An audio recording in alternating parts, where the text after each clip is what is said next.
Hello, and welcome to Off by Mortis Ghost. It's... how to explain it? According to the website, it labels it as a weird, creepy game. I don't know what genre that would fit in, so... RPG... don't know. Well, let's play.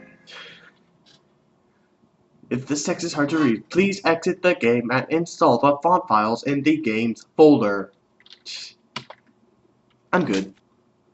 Caution. It is possible that certain scenes in this game are shocking to an unwarned public. Or maybe not. Musical pieces and sound effects of Off, created by Alice Conrad Coldwood, are an important part of the game. It'd be a shame to play without them. Unproductive Fun Time. Enter your name.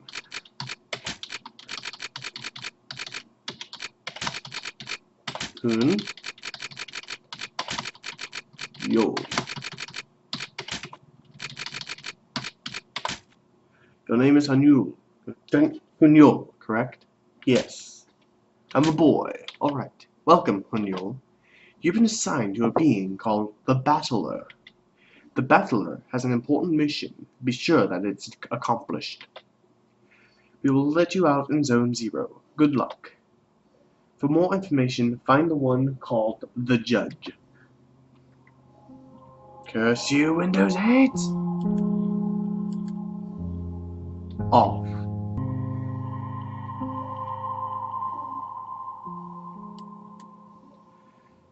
To move my body, use the arrow keys on your keyboard. To interact with the environment, use the space bar or the enter key. I'm speaking for him with a British accent, because that's the way he looks.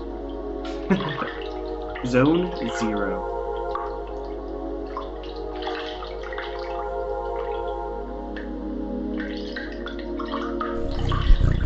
There can't be any other living beings in Zone 0, so I assume that you are only a mere figment of my imagination.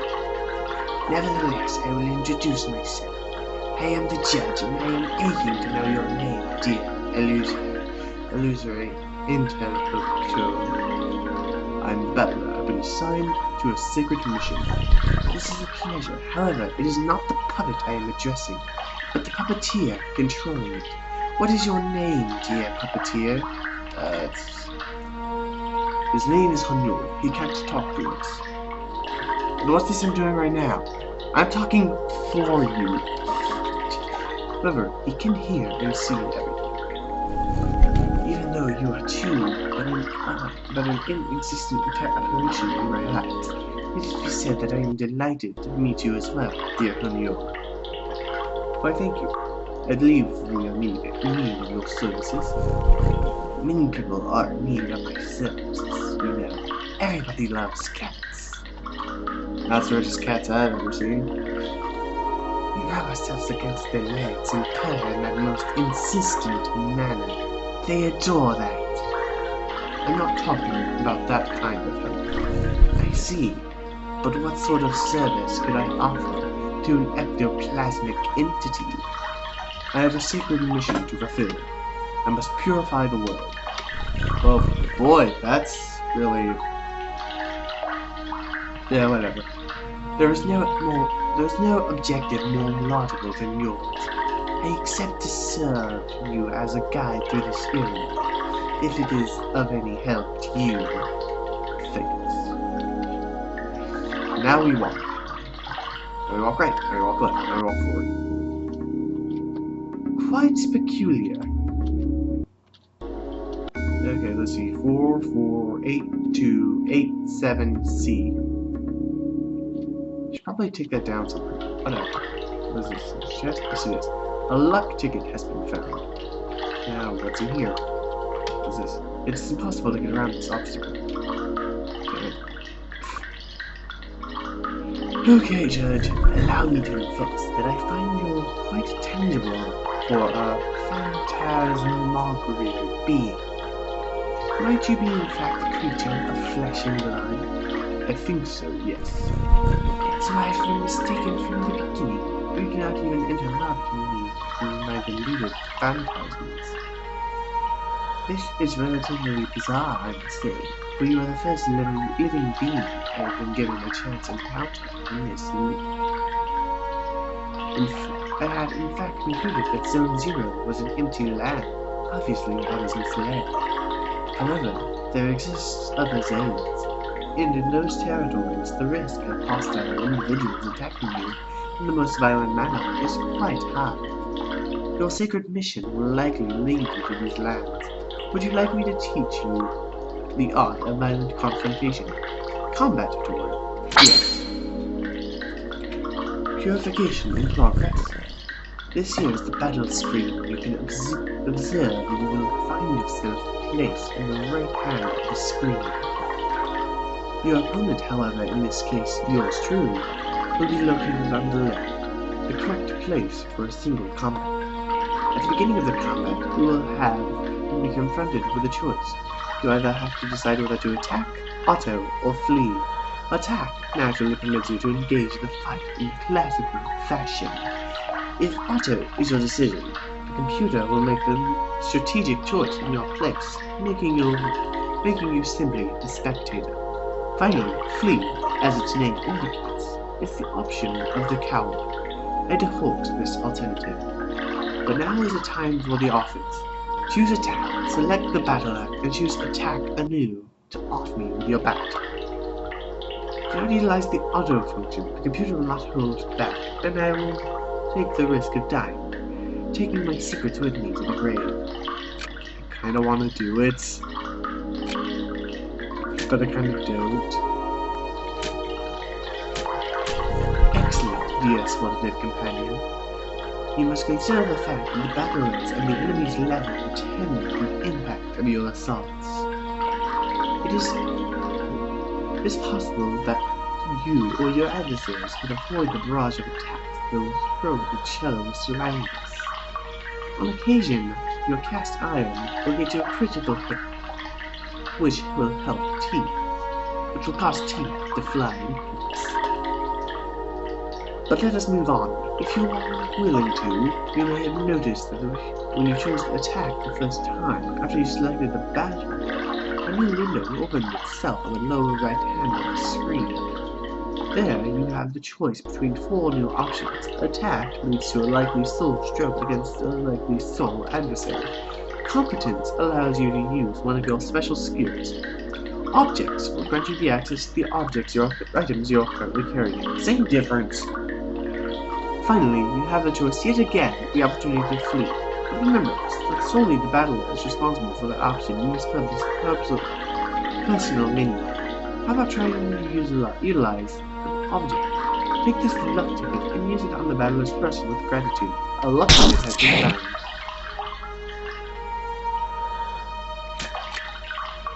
Wait, not competence.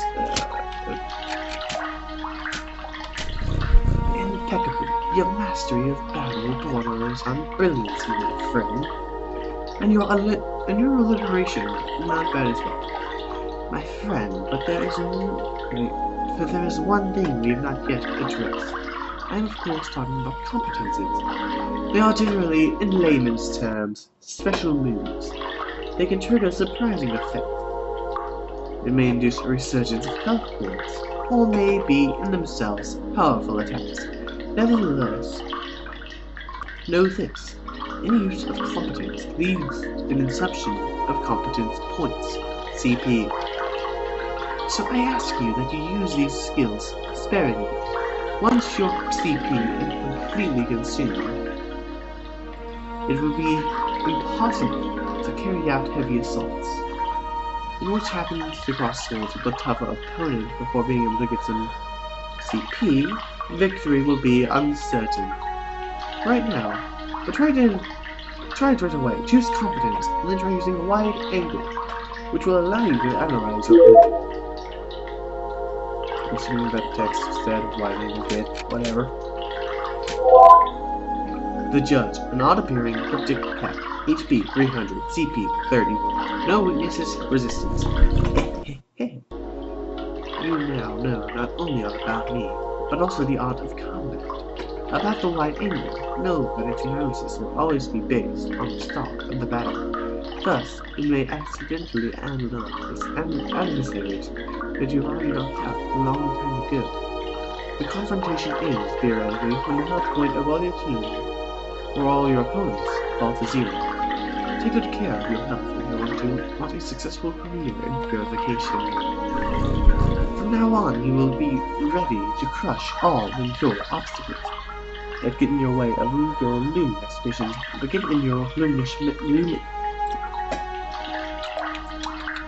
luminous missions ways.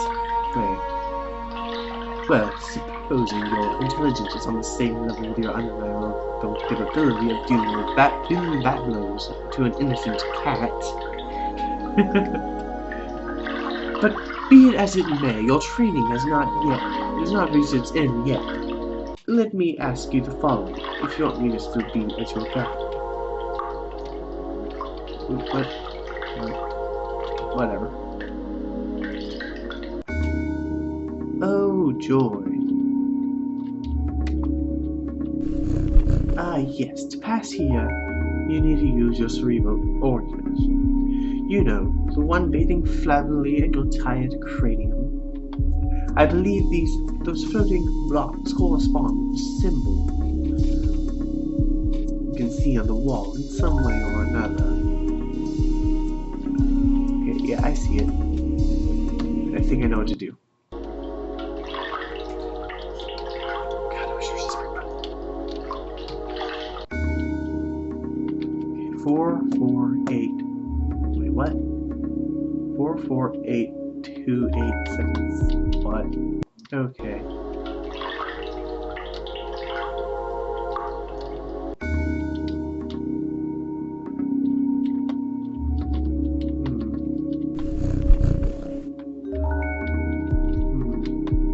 Quite peculiar. It's supposed to get around this obstacle.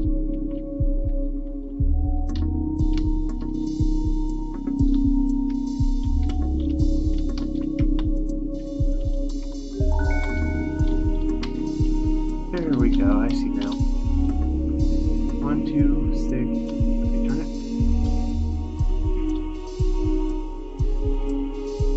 1,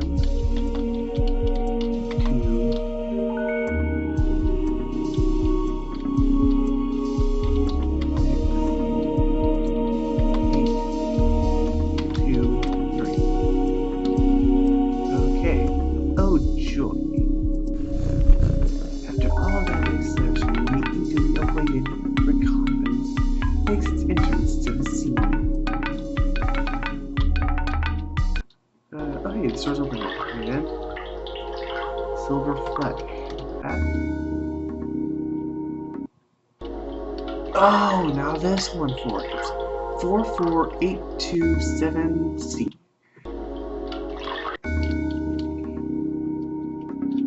44827C. Crunch, nom nom crunch. And the here is an accessory that will be essential and helpful in your purifying quest, dear enlightened student and supportive friend. It is a cube hovering in midair, as you have politely noticed. Nevertheless, you will be able to differentiate from different similar ones. By the contrast of bad taste, it imposes on your view of its clashing color, defying any sensible course of plastic arts. However, do not judge it too quickly, because despite its courtesiable appearance, the red cube is undeniably useless. Aside from remembering you entirely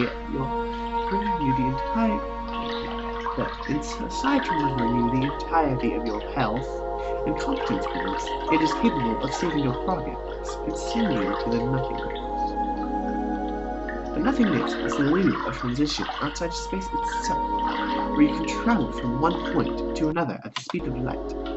I will now invite you to try it out in order to discover locations more populous than this deserted land.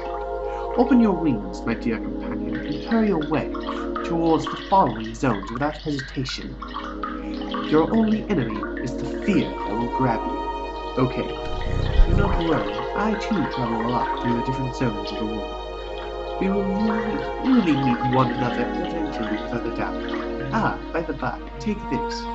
This object of curious name will be the key that permits you entering Zone 1. Have I clarified that you can at any time consult your inventory and characteristics by pressing the space key? The Leo card has been found. Let's take a look at that. Object. Silver Fudge. Yep.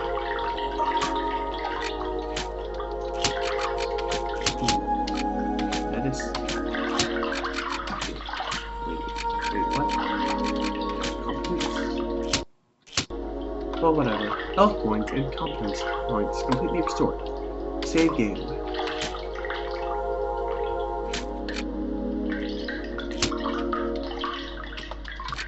Nothingness?